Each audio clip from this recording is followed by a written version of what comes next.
मेरे पुत्र, तू मुझे देख के पुकार। मेरी पुत्री, तू मुझे देख के पुकार। मैं तुझे छुटकारा दिलाऊंगा। ऐसा प्रभु आपको वचन दे रहे हैं। I will deliver you.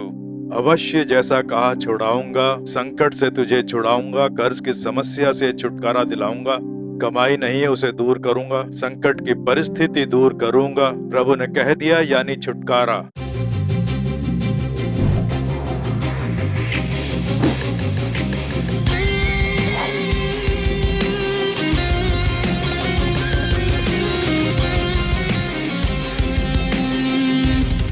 मेरे प्रिय मित्रों, यीशु मसीह के नाम से आपका हार्दिक स्वागत है।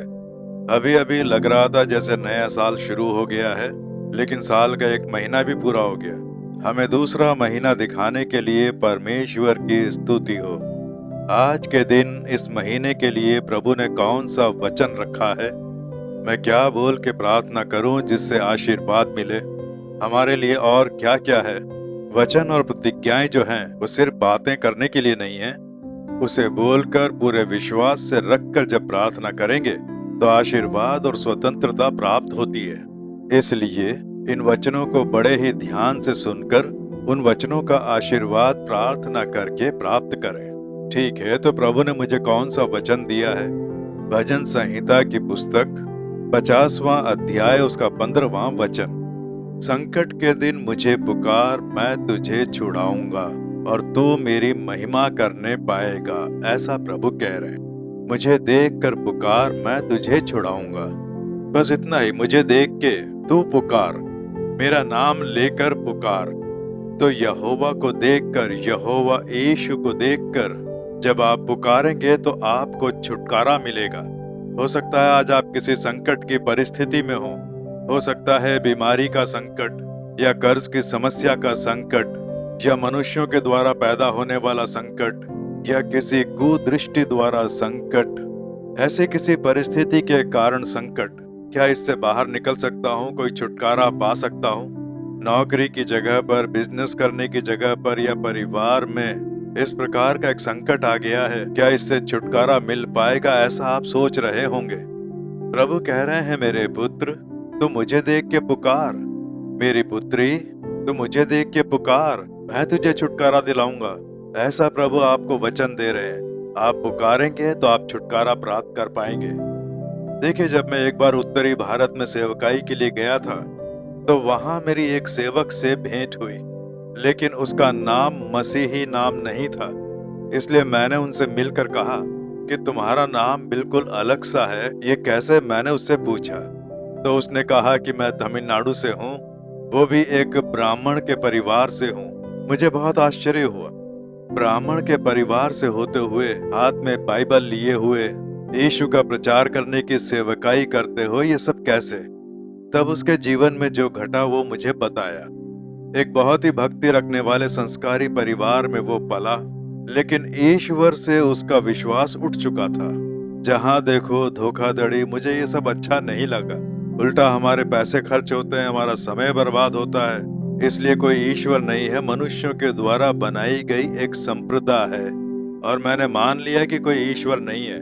मैं नास्तिक बन गया था। उसने कहा, अच्छी पढ़ाई की, अच्छे काम पे था वो, लेकिन उसका जो काम था वो छोड़कर वो आ गया। उसकी पत्नी, बच्चे सब साथ में रहते, लेकिन जैसे पिता ने कहा कि कोई ईश्वर नहीं है, और उसी तरह से वो जी रहे थे। बच्चे बड़े होने लगे, स्कूल जाने लग गए, लेकिन अचानक से उसकी पत्नी बीमार पड़ गई और उसने बिस्तर पकड़ लिया।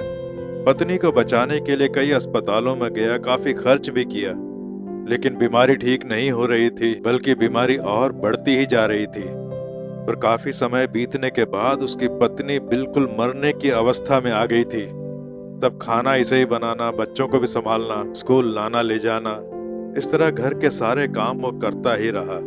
जब ये परिस्थिति आई कि पत्नी अब जिंदा नहीं बच पाएगी, तो उसका पूरी तरह मन टूट गया और सोचने लगा कि अब मेरा और मेरे बच्चों का जीवन कैसे गुजरेगा। एक दिन काम पर से वो लौटा और देखा पत्नी बिस्तर पर लेटी है, कराह रही है, और वो पत्नी के बिस्तर पर बैठकर गहराई से सोचने लगा। एक चिंता, एक दुख, पत्नी की सांसें मृत्यु में अटकी हुई है। जब ऐसी दुखी अवस्था में था, तो वो सोचने लगा कि मेरी पत्नी को बचाने का कोई रास्ता नहीं है। ऐसे अपने मन में कई सारे विचार आते हैं ना। जब ऐसे सोच रहा था तो अचानक एक आवाज उसके कानों को सुनाई दी और उस आवाज ने कहा कि मुझे देखकर पुकार, तेरी पत्नी को मैं ठीक करूंगा, तेरी पत्नी को मैं छुटकारा दिलाऊंगा। ऐसी एक आवाज। अचानक उसने घूमकर देखा कि आसपास में कोई ऐसी बात कर रहा है क्या। नहीं, पत्नी बिस्तर पर लेटी हुई है। आसपास में कोई नहीं है, लगता है मेरा भ्रम है सोचकर वो फिर से सोच में बैठ गया और वही आवाज फिर से आई, मैं हूं यीशु, मेरा नाम लेकर पुकार, यीशु कह के पुकार। इस प्रकार से प्रभु ने बात की, मुझे देखकर पुकार, मैं तेरी पत्नी को चंगा करूंगा, उसे छुटकारा दिलाऊंगा, ऐसा प्रभु ने उससे कहा। इसे आश्चर्य हुआ कि ईश्वर क्या ऐसे बात करेगा। मैंने तो ईश्वर की कल्पना ऐसे बनाई जैसे लोगों ने उसे बनाया, लेकिन क्या ऐसा भी कोई ईश्वर है जो बोल रहा है कि मुझे देखकर पुकार। ठीक है, पुकार कर देखता हूँ, क्योंकि ये मनुष्य ने नहीं कहा। ईश्वरीय आवाज मुझे सीधे सुनाई दे रही है, तो ईश्वर स्वयं मेरे दुखों को देखकर मुझे छुटकारा दिलाने के लिए आया है। ऐसा बोलकर मसीही लोग घुटनों पर खड़े रहकर प्रार्थना करते हैं ना, ये सब तो जानता ही हूँ। पत्नी के बिस्तर के पास घुटनों पर खड़े रहकर पहली बार मुंह खोलकर कहा है, यीशु मेरी पत्नी को चंगा करो। इतनी ही प्रार्थना वो जानता था, यीशु मेरी पत्नी को चंगा करो, ऐसे बोलकर पुकारा।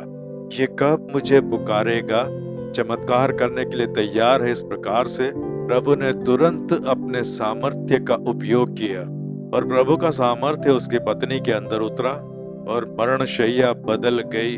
तुरंत वो उठकर बात करने लग गई, एक अद्भुत चंगाई पाई। उसके बाद ही ये समझ पाया, हम दूसरों को देख देख कर कहते हैं कि ईश्वर नहीं है, लेकिन सचमुच का एक ईश्वर है जो मनुष्यों की सुधि लेता है, स्नेह रखता है, ममता है, संकट में मनुष्य की सहायता करता है, उन्हें छुड़ाता है। उसने मुझे देखकर यहाँ आ, वहाँ हाँ, इतना खर्च कर, ये कर, ऐसा कुछ भी नहीं कहा। मुझे देखकर पुकार, मैं छुटकारा दिलाऊंगा, यही कहा। मेरे पुकारते ही चमत्कार कर दिया। मुझे बहुत खुशी हुई। उसने बताया कि इसीलिए मैंने यीशु को अपनाकर, उन्हें जानकर उनकी सेवा करने के लिए समर्पित हो गया। आज मेरी पत्नी और मेरे बच्चे बहुत खुश हैं। उसी ने मुझे अपने घर भोजन के लिए बुलाया। मैं गया और उसकी पत्नी और बच्चों से मिलने का मुझे सौभाग्य प्राप्त हुआ। अब देखिए, प्रभु यीशु कह रहे हैं, मुझे देखकर पुकार, तो पुकारेगा, छुटकारा मिलेगा, चंगाई और तेरे लिए चमत्कार होगा, ऐसा कहा। आज प्रभु आप सबसे बात कर रहे हैं। किसी न किसी कार्य में छुटकारा चाहिए। रहस्यमय पाप, पाप की आदतें, कोई अवैध संबंध बता नहीं पा रहे हैं, छुटकारा नहीं पा रहे हैं, गलत है जानते हैं, छोड़ना चाहते हैं, छोड़ नहीं पा रहे हैं, वो पाप पीछा कर रहा है। दुष्ट मनुष्यों के साथ में गलत संबंध, ओहो, इस कार्य को छोड़ना चाहता हूँ पर छोड़ नहीं पा रहा हूँ। प्रभु यीशु कह रहे हैं, मुझे देख के पुकार, यीशु कह के पुकार, मैं तुझे छुटकारा दिलाऊंगा, ऐसा प्रभु आपको वचन दे रहे हैं। तो प्रभु को देखकर पुकारेंगे तो अवश्य आपको इस संकट से, इन समस्याओं से छुटकारा प्राप्त होगा। लेकिन कैसे पुकारें, उसके लिए भजन संहिता 50:14वें वचन में, उससे पहले के वचन में प्रभु कह रहे हैं, परमेश्वर को धन्यवाद ही का बलिदान चढ़ा और परम प्रधान के लिए अपनी मन्नतें पूरी कर और संकट के दिन मुझे पुकार, ऐसा प्रभु कह रहे हैं। तो प्रभु दो बातें कह रहे हैं। एक है, हमें धन्यवाद का बलिदान चढ़ाना है। पहले ये जान लें कि यहोवा को देख कर पुकारें। सबसे पहली बात जो वो कह रहे हैं कि मुझे देख कर पुकार। ज्यादातर लोग सेवक को देखकर पुकारते हैं कि भाई तुम प्रार्थना करो, मैं चंगा हो जाऊंगा, तुम मुझे चंगा करो, तुम मुझे छुटकारा दिलाओ। यहोवा जिन मनुष्यों का उपयोग करते हैं उनसे मन्नतें मांगते हैं। और प्रभु क्या कह रहे हैं, मुझे देख के पुकार, तेरे लिए मैं ही तो मरा, मैंने ही तो तेरे पाप और शाप क्रूस पर उठाए, तो मुझे देखकर पुकार, ऐसा यीशु मसीह कह रहे हैं। तो सबसे पहले उन्हें देखकर यीशु कहकर पुकारेंगे तो आप चमत्कार पा सकते हैं। मत्ती 8वें अध्याय के दूसरे वचन में आप देखेंगे तो कुष्ठ रोग से ग्रसित एक मनुष्य आकर, हे प्रभु, हे यीशु, मुझे तुम चाहो तो चंगा कर सकते हो, ऐसा बोलता है। यीशु चमत्कार करते हैं। उसी मत्ती 8वें अध्याय के 6ठे वचन में एक बहुत बड़ी सेना का रोमन सूबेदार, वो यहूदी नहीं है, रोमन अधिकारी है, वो अपने नौकर के लिए जो लकवे के रोग से पीड़ित है, बहुत दुख उठा रहा है, उसे छुटकारा चाहिए, ऐसी दुहाई लगाता है। प्रभु उसे उत्तर देते हैं। हम पवित्र शास्त्र में देखते हैं वो चमत्कार करते हैं। मत्ती 14वें अध्याय के 30वें वचन में जब पतरस समुद्र में उतरकर डूब रहा था, बीच समुद्र, ऊपर से रात का समय, और जब पतरस पानी में डूब रहा था, हे प्रभु मुझे बचा, ऐसे यीशु को देख के पुकारा। तुरंत यीशु ने अपना हाथ बढ़ाकर पतरस को बचा लिया। ये हम पवित्र शास्त्र में देखते हैं। पानी में डूबने से बचाकर यीशु ने पतरस को छुड़ाया, उसे डर से छुटकारा दिलाया, संकट को भलाई में बदल दिया। प्रभु आपके लिए भी करेंगे। उन्हें देखकर पुकारें, बस इतना ही यीशु कहे कि पुकारें, आप चमत्कार देखेंगे। मत्ती 15वें अध्याय का 22वां वचन आप देखेंगे तो एक कनानी स्त्री, वो अलग जाति की है, यहूदियों से अलग जाति की, इसलिए वो पुकारती है अपनी बेटी के लिए, हे यीशु दाऊद की संतान, मुझ पर दया कर। बेटी को दुष्ट आत्मा सता रही थी। प्रभु ने उस माँ की प्रार्थना सुनकर उसे छुटकारा दिलाया। मत्ती 17वें अध्याय में आप देखेंगे एक पिता आकर पुकारता है, हे यीशु मेरे बेटे पर दया कर, 15वें वचन में, और प्रभु उसे छुटकारा दिलाते हैं। तो हे यीशु मेरे प्रभु, मेरे परम पिता, प्रभु यीशु को देखकर तुम्हें पुकारना है। उनका नाम लेकर पुकारेंगे, आपको छुटकारा मिलेगा। जिस समय उसे पुकार रहे थे, तो यहाँ एक और बात है, उस पर ध्यान दें। धन्यवाद का बलिदान चढ़ाकर पुकारना है। प्रभु का वचन कहता है धन्यवाद का बलिदान। वो कैसी बलि, उसे कैसे चढ़ाते हैं? यानी प्रभु के नाम की स्तुति करना, थैंक्स गिविंग, धन्य कहना, प्रभु की भलाइयों का ध्यान करके प्रभु की स्तुति करना। आप यूहन्ना 11वां अध्याय उसका 41वां वचन जब पढ़ेंगे तो यीशु मसीह लाजर को जब दफना दिया गया तो उस समय उसके कब्र के पास आकर प्रार्थना करते हैं। कैसी प्रार्थना करते हैं? हे पिता, मैं तेरा धन्यवाद करता हूँ कि तूने मेरी सुन ली है, तूने मेरी सुन ली है। इसलिए इससे पहले जब मैंने प्रार्थना की, तुमने मेरी प्रार्थना का उत्तर दिया, तुम्हारा धन्यवाद। ऐसे बोल के प्रार्थना शुरू करते हैं। हम भी ऐसे ही करें। अभी तक प्रभु ने कितनी भलाइयां की उनके बारे में सोचें। पिछले दिनों जब आपने प्रार्थना की तो प्रभु ने छुटकारा दिलाया, चंगाई दी, आपके लिए चमत्कार भी किया ना, उसके लिए उन्हें धन्य कहें कि हे प्रभु, अभी तक मेरी प्रार्थनाओं का तुमने उत्तर दिया, उसके लिए तुम्हारी स्तुति हो। छुटकारा दिलाया, उसके लिए भी स्तुति हो। आवश्यकताओं की पूर्ति की, उसके लिए स्तुति हो। इस काम के लिए ऐसे मैंने प्रार्थना की और तुमने ऐसे उत्तर दिया, उसके लिए स्तुति हो। तो प्रभु हमारी प्रार्थना सुनकर जो उत्तर देते हैं उसके लिए सबसे पहले प्रभु को धन्यवाद का बलिदान चढ़ाना चाहिए। जब आप इस प्रकार धन्यवाद कहेंगे तो उनके ऊपर जो विश्वास है उसे बाहर प्रकट करते हैं। वही विश्वास आपके लिए चमत्कार लेकर आएगा। तो धन्यवाद का बलिदान जब हम स्तुति करते हैं, शांत रहते हैं। कुछ लोग तो मुंह ही नहीं खोलते हैं। मान लो किसी को थैंक्स कहना है, ऐसे कहेंगे, थैंक्स कहने के लिए मुंह खोलते हैं ना, तो अपना मुंह खोलें। कोई अगर कुछ लिखने के लिए आपको पेन भी देता है तो उसे पेन वापस लौटाते समय सामने कौन है ये सब देखते नहीं है। बिना किसी शर्म के हम उसे थैंक्स कहते हैं। लेकिन यीशु को थैंक्स कहते समय शर्माते हैं कि पास में जो लोग हैं वो देख रहे हैं। तो प्रभु कैसे चमत्कार करेंगे? जो उन्होंने भलाइयां की हैं उसके लिए आप उन्हें धन्य कह रहे हैं, थैंक्स कह रहे हैं। तो जब आप प्रभु को बार बार धन्यवाद कहते रहेंगे तो अपने विश्वास को बाहर प्रकट करते हैं। तो प्रभु ये देखकर ये धन्यवाद कह रहा है, एहसान मान रहा है, इसलिए इसकी प्रार्थना का उत्तर देना है बोलकर यहोवा उत्तर देते हैं। तो सबसे पहले अपनी कोई दुहाई लगाए बिना पिछले दिनों आपकी प्रार्थनाओं का जो उत्तर दिया उसके लिए धन्यवाद, धन्यवाद कहकर प्रभु की स्तुति करें। धन्यवाद का बलिदान प्रभु संतुष्टि से स्वीकारते हैं। दूसरी एक और बात है जिस पर ध्यान दें। पवित्र शास्त्र में देखते हैं भजन संहिता में 50:14 में धन्यवाद का बलिदान चढ़ाकर मन्नत मांगे। धन्यवाद का बलिदान चढ़ाकर परम प्रधान के लिए प्रभु से मन्नतें मांगे, इस प्रकार से कहा गया है। तो हर एक कार्य के लिए मन्नतें मांगने के लिए प्रार्थना, उसके लिए एक सामर्थ्य है जिससे परमेश्वर उस कार्य में उत्तर देते हैं। लेकिन जो मन्नत मांगे उसे जरूर पूरी करें। पूरी नहीं कर सकते तो मन्नत नहीं मांगनी चाहिए। कुछ लोग मन्नतें मांगते रहते हैं, काम होने पर भी मन्नत पूरी नहीं करते। फिर कोई काम आया तो उसके लिए मन्नत, हर काम के लिए मन्नत मांगते रहते हैं और प्रभु से आशीर्वाद भी पा लेते हैं, लेकिन कोई भी मन्नत पूरी करता नहीं है और वो शाप बन जाता है। कोई मन्नत मांगते हैं तो पूरी होने पर उसे करना चाहिए, उसे पूरी करें।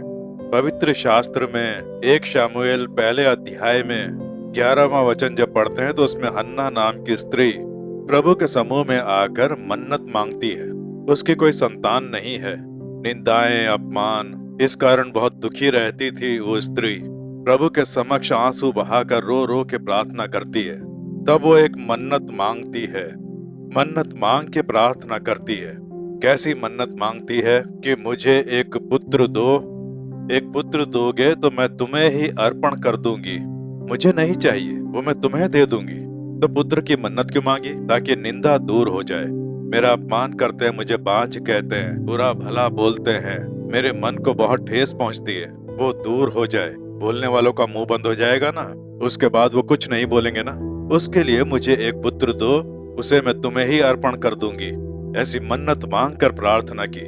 उस प्रार्थना का तुरंत प्रभु ने उत्तर दिया। ऐसा पवित्र शास्त्र में देखते हैं। उसने जो मन्नत मांगी उसे पूरा किया। बच्चे का दूध छूटते ही परमेश्वर के आराधनालय में ले जाकर उसे सेवक एली के हाथों में सौंपकर उसने अपनी मन्नत को पूरा किया कि मैं ये पुत्र सेवकाई को सौंपती हूँ, और बड़े आदर से कहा इसे तुम रख लो। कुछ लोग मन्नत मांगकर भूल जाते हैं। जब इसका प्रभु आभास कराते हैं तो भी लोग उस पर ध्यान नहीं देते हैं। कोई मन्नत मांगो तो अवश्य उसे पूरी करो। हन्ना ने मन्नत पूरी की, इसलिए यहोवा ने फिर से उसे आशीर्वाद दिया। 1 शामुएल 2 अध्याय 21वें वचन में फिर से उसे 3 बेटे और 2 बेटियां देकर प्रभु ने आशीर्वाद दिया और एक बड़ा परिवार बन गया। मन्नत पूरी करने पर निरंतर आशीर्वाद मिलेगा। अगर आपने मन्नत पूरी नहीं की तो परमेश्वर आप पर विश्वास रखकर आशीष नहीं देंगे, तो अपनी भलाई आप स्वयं ही खो देंगे। इसलिए मन्नत मांग के प्रार्थना करें तो उसे अवश्य पूरा करें। संतान के लिए प्रार्थना करने आते हैं और आने के बाद जब आशीर्वाद मिल जाता है तो अपनी संतान के साथ आते हैं। मैं उनको एक ही प्रार्थना बताता हूँ कि प्रभु यदि तुमने मुझे कोई संतान दी तो मैं वो संतान तुम्हारे लिए पालूंगी। इस तरह से मन्नत मांगे। मैं अपने हिसाब से नहीं पालूंगी, जैसा तुम चाहते हो वैसे ही तुम्हारे लिए मैं उसे पालूंगी। ऐसे मेल मिलाप करके मन्नत मांग कर प्रार्थना करें। बहुतों ने ऐसी प्रार्थना करके अपने लिए चमत्कार पाए हैं। वो अपने बच्चे के साथ आते हैं, यहोवा से मांगा और प्रभु ने दे दिया कहते हैं। तो प्रार्थना करते समय उन्होंने मन्नत मांगकर यहोवा को वो बच्चा समर्पित करके मन्नत मांग के प्रार्थना की, इसलिए प्रभु ने अद्भुत रूप से उत्तर दिया। ऐसी बहुत सी घटनाएं मैंने देखी हैं। ठीक है, अब अगला देखिए। याकूब नाम का एक परमेश्वर का जन, वो प्रार्थना करता है। उत्पत्ति 28वें अध्याय के 22वें वचन में, परमेश्वर यदि तू मुझे आशीर्वाद देकर मेरी रक्षा करेगा तो जो कुछ तू मुझे दे उसका दशमांश मैं अवश्य ही तुझे दिया करूंगा। ऐसा कह के उसने मन्नत मांगी। दशमांश जो है यानी 10 में 1 भाग। प्रभु जो आशीर्वाद देते हैं उसमें से यानी लाभ में से 10 में से 1 परमेश्वर को देना। इसलिए लोग जब तनख्वाह पाते हैं तो उस तनख्वाह में से 10 में से 1 यहोवा को दे देते हैं। व्यापारी लोग अपना हिसाब लगाकर कि इस महीने में कितना लाभ हुआ है, उस लाभ में से 10 में से 1 यहोवा को देते हैं। इस प्रकार से उसका अनुसरण करने वाले अनेक लोग हमेशा आशीर्वाद पाते रहते हैं। तो ऐसी मन्नत मांगकर याकूब ने प्रार्थना की और परमेश्वर से आशीष पाकर एक बहुत बड़ा करोड़पति बनकर वो लौटता है। जो खाली एक लाठी के साथ गया था, एक बड़ा करोड़पति बनकर आता है। पवित्र शास्त्र में देखते हैं मन्नत को वो पूरा करता रहा। मन्नतें पूरी करने के लिए उसने स्वयं को अर्पित कर दिया। तो आप भी मन्नत मांग के प्रार्थना कर सकते हैं। एक बार एक परिवार मुझसे मिलने आया। पति पत्नी अपने बच्चों के साथ मुझसे मिलने के लिए आए। कवर में 3 लाख रुपए रखकर मुझे दिए। ये किस लिए, मैंने पूछा तो कहा हमने एक मन्नत मांगी थी। कैसी मन्नत मांगी थी? लंबे समय से मेरी बेटी की शादी में रुकावटें आ रही थीं। आपने कहा था ना यहोवा के लिए मन्नत मांगे। प्रभु के राज्य के काम के लिए मन्नत मांग कर प्रार्थना करें। तो हमने सोचा उत्तर भारत में एक चर्च बनवा कर दें। विवाह के कार्य में अब कितने ही लाख रुपए खर्च करते हैं, खाने के लिए, गहनों के लिए, कपड़ों के लिए, ऐसे कितने ही हैं। उसमें से एक 3 लाख रुपए निकाल कर, जहाँ कोई नहीं वैसे गांव में चर्च बनाने के लिए मेल मिलाप करते हैं बोलकर हमने मन्नत मांगी थी। प्रभु ने हमारी मन्नत और प्रार्थना को सुना, विवाह की रुकावटें दूर कर दी और बिना किसी परेशानी के अच्छे से विवाह पूरा हो गया। इसलिए जैसे हमने मन्नत मांगी थी वैसे ये भेंट देने के लिए आए हैं। यह लेकर उत्तर भारत में कहीं भी एक चर्च बनाने की तैयारी करो। देखिए एक कितनी अच्छी मन्नत। आज ज्यादातर लोग कैसी मन्नत मांगते हैं, यीशु मुझे चंगा कर दो, दरार की प्रार्थना में गवाही दूंगा। यीशु मेरे लिए चमत्कार करो, दरार की प्रार्थना सभा में गवाही दूंगा। इसमें कोई खर्चा होता है? ये सारा तो सेवकाई लोगों का कार्य है। मैंने मन्नत मांगी है गवाही देने के लिए, मुझे जगह दो, ऐसा बोल के बहुत से लोग आते हैं। सबको समय नहीं मिलता है ना। तो ये जो है बिना खर्चे की मन्नतें हैं। लेकिन हन्ना की जो मन्नत थी कि मुझे पुत्र हुआ तो वो पुत्र यहोवा को अर्पित कर दूंगी, एक त्याग करने की मन्नत। याकूब की मन्नत थी जो भी मिलेगा उसमें 10 मांस दूंगा, ऐसी मन्नत के लिए समर्पित होना। तो आप कैसे मन्नत मांग कर प्रार्थना करते हैं? मन्नत मांगे तो अवश्य पूरी करें, नहीं तो बिना मन्नत के भी प्रार्थना करने से प्रभु चमत्कार करेंगे। कोई जबरदस्ती नहीं है, लेकिन मन्नत मांग कर प्रार्थना करने में एक विशेषता है। उसमें परमेश्वर से जुड़कर हम प्रार्थना करते हैं। इसलिए जब आप कोई मन्नत मांगे तो क्या वो परमेश्वर के राज्य के लिए उपयोगी है? एक बार एक परिवार 25 बाइबल की पुस्तकें लेकर आया। 25 बाइबल किस लिए? जो नहीं जानते, जिनके पास बाइबल नहीं है, जो नए नए यीशु को स्वीकारते हैं, उन्हें ये दीजिए, ऐसा उन्होंने कहा। ठीक है, लेकिन इतनी सारी बाइबल क्यों लाए हो? कहा कि हमने मन्नत मांगी थी कि प्रभु ने अगर मेरी बेटी को संतान सुख दिया तो ज्यादातर लोग बाइबल पढ़ पाएं, उसके लिए हम 25 बाइबल खरीद कर देंगे। ऐसी मन्नत मांगी थी। यहोवा ने मेरी बेटी को आशीर्वाद दे दिया, संतान दे दी। अब वो मन्नत पूरी करने के लिए आए हैं। इस तरह से बहुत से लोग परमेश्वर के राज्य के उपयोग के लिए मन्नत मांगते हैं। मन्नत में स्वार्थ नहीं होता है, बिना खर्च की मन्नत नहीं है। तो आप जब भी मन्नत मांग कर प्रार्थना करें, इससे परमेश्वर का राज्य कैसे तैयार होगा, किस प्रकार से परमेश्वर की योजना पूरी होगी, ये सब देखकर उसके अनुसार आप मन्नत मांगे। तब प्रभु आपकी मन्नत को उन्नत बनाएंगे। हन्ना ने कैसी मन्नत मांगी? अगर इकलौता पुत्र भी दिया तो वो तुम्हें सौंप दूंगी, बस मेरी निंदाएं दूर हो जाएं। ऐसी उसने प्रार्थना की और प्रभु ने उस प्रार्थना का उत्तर दिया। आज जरा सोच कर देखें, आप प्रभु का काम करने के लिए कोई निर्णय लेकर मन्नत मांगते हैं, सोच कर देखें। प्रभु के समक्ष कहें, प्रभु मैं तुम्हारी स्तुति करता हूँ, पिछली मेरी सारी प्रार्थनाओं का तुमने उत्तर दिया, मैं केवल तुम्हें ही देखूंगा, मैं मन्नत मांगता हूँ। अवश्य आपकी प्रार्थना का प्रभु उत्तर देंगे। केवल इतना ही नहीं, चौथी एक और बात है, जान लें। यहाँ प्रभु क्या कह रहे हैं, देखिए, संकट के दिन मुझे पुकार, मैं तुझे छुड़ाऊंगा। एकदम पक्का वचन, आई विल डिलीवर यू। अवश्य जैसा कहा छुड़ाऊंगा, संकट से तुझे छुड़ाऊंगा, कर्ज की समस्या से छुटकारा दिलाऊंगा, कमाई नहीं है उसे दूर करूंगा, संकट की परिस्थिति दूर करूंगा। प्रभु ने कह दिया यानी छुटकारा। लेकिन उसके आगे प्रभु क्या अपेक्षा रखते हैं कि तू मेरी महिमा करने पाएगा। यही प्रभु की अपेक्षा है। मैं तेरे लिए चमत्कार करूंगा, लेकिन तुझसे मेरी अपेक्षा है कि तू मेरी महिमा करे।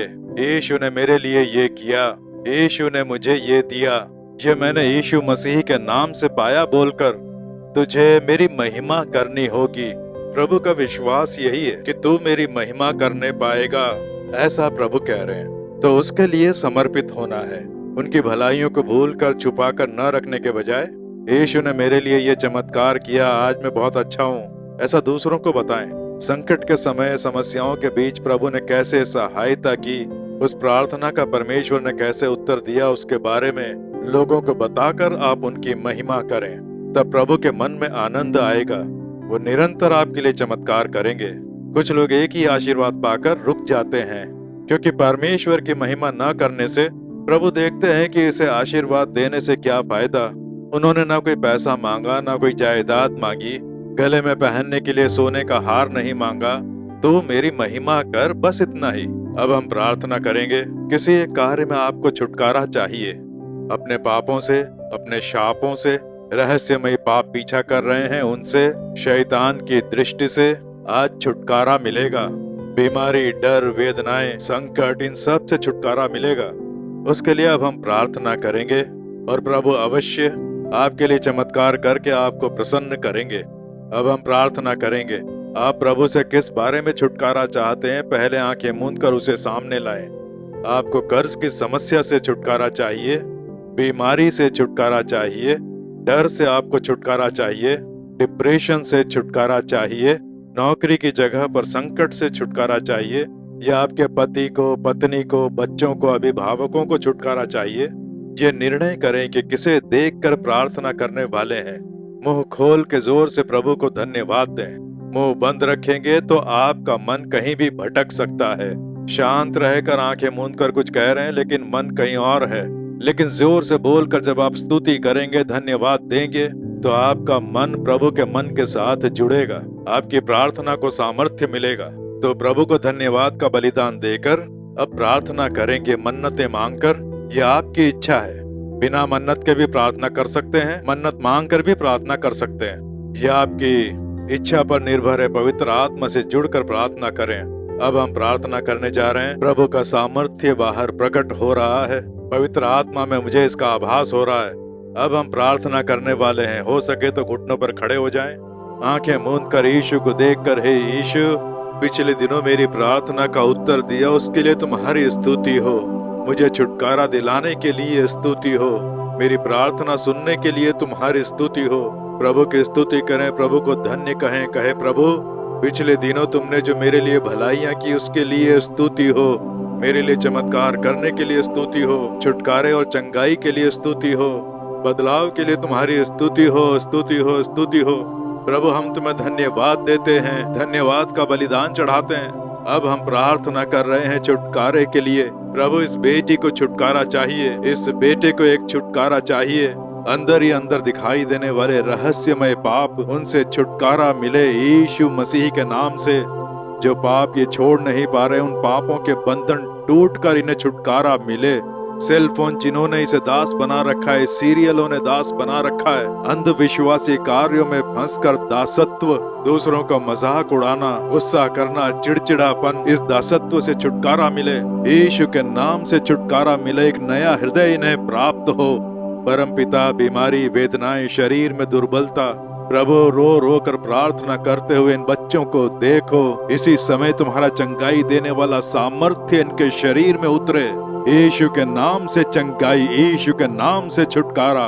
बीमारियां लुप्त हो, छुटकारा प्राप्त हो। तुम्हारा चंगाई देने वाला हाथ छुए। प्रभु तुम चमत्कार कर रहे हो। यीशु के नाम से छुटकारा। इसी समय मरण शैया बदल रही है यीशु के नाम से।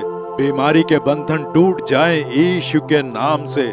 यीशु के नाम से छुटकारा, छुटकारा, चंगाई, अद्भुत चंगाई प्राप्त हो। समस्त बीमारियां दूर हो जाएं। ये जिसके लिए भी जिस बीमारी से छुटकारा पाने के लिए प्रार्थना कर रहे हैं, उसमें इन्हें छुटकारा प्राप्त हो। परम पिता, कर्ज की समस्या से छुटकारा दिलाओ। शाप के बंधनों से छुटकारा दिलाओ। शैतान के सताने से, दुष्ट आत्मा के डर से छुटकारा दिलाओ। मानसिक तनाव, डिप्रेशन से छुटकारा दिलाओ। प्रभु इनके जीवन में दिखाई देने वाली सारी समस्याओं से, परेशानियों से, संकट से इन्हें छुटकारा दिलाओ। अद्भुत चमत्कार हो। कर्ज की समस्या से छुटकारा, एक अद्भुत चमत्कार हो। छू रहे हो, चमत्कार कर रहे हो, तुम्हारा धन्यवाद। छुटकारा दिलाने के लिए स्तुति हो, चमत्कार करने के लिए स्तुति हो। हमने पा लिया, हम विश्वास करते हैं। हम तुम्हारी महिमा करने के लिए समर्पित हैं। प्रभु प्रेम भरे हाथों से छूने के लिए तुम्हारी स्तुति हो, स्तुति हो, स्तुति हो। यीशु मसीह के नाम से प्रार्थना कर रहे हैं परम पिता। आमीन, आमीन। मेरे प्रिय मित्रों, आपकी प्रार्थना सुन ली गई है। आपने जिस कार्य को मन से सामने रखकर प्रार्थना की है, अवश्य उसमें आज के दिन से ही बदलाव होंगे। छुटकारा मिलेगा, ये आप स्वयं देखेंगे। अनेकों को छुटकारा मिल गया है। डर से, दुर्बलता से, बीमारियों से, निराशा से आपको छुटकारा मिल गया है। शैतान के बंधन से छुटकारा। इसी क्षण आप बदलाव का आभास कर रहे हैं। प्रभु को धन्यवाद कहें। रोजाना ये वचन बोलें, रोजाना स्तुति करके प्रार्थना करें। आप अवश्य चमत्कार देखेंगे। यहोवा के हाथ आपका मार्गदर्शन करेंगे। आमीन। For further details and prayer support, contact Jesus Redeems Ministries, Nallumavadi, Tuticorin District, 628211. Our phone number 04435454545. Email info@jesusredeems.org. Our website www.jesusredeems.com. God bless you.